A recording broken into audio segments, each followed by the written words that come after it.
je pourrais donner, bon, malgré que ce soit que ce sont des résultats provisoires, bien évidemment, parce que les résultats définitifs, c'est l'accord constitutionnel qui doit les annoncer. Bon, euh,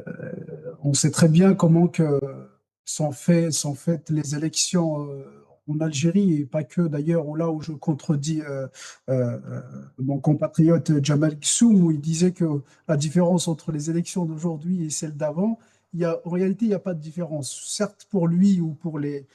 candidats qui ont été rejetés, il y a une différence, mais en réalité, globalement, il n'y a jamais eu de différence en termes de transparence, en termes de,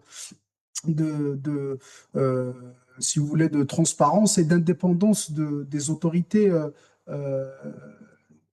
qui sont à la tête de l'organisation des élections. Mais c'est juste, je disais que la seule différence, c'est qu'ils sont aujourd'hui rejetés euh, ils se sont vus leur dossier rejeté. Euh, les élections, globalement, ils sont tout le temps marquées par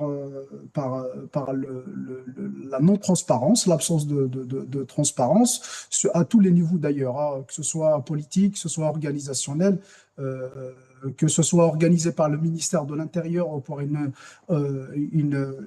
autorité dite indépendante, euh, aujourd'hui, on voit les choses. Même avec leurs chiffres à 21%, si on prend leurs chiffres, ça représente, c'est-à-dire la démission du peuple, parce qu'en réalité, il n'a plus confiance, pas que dans les partis politiques, parce qu'on a tendance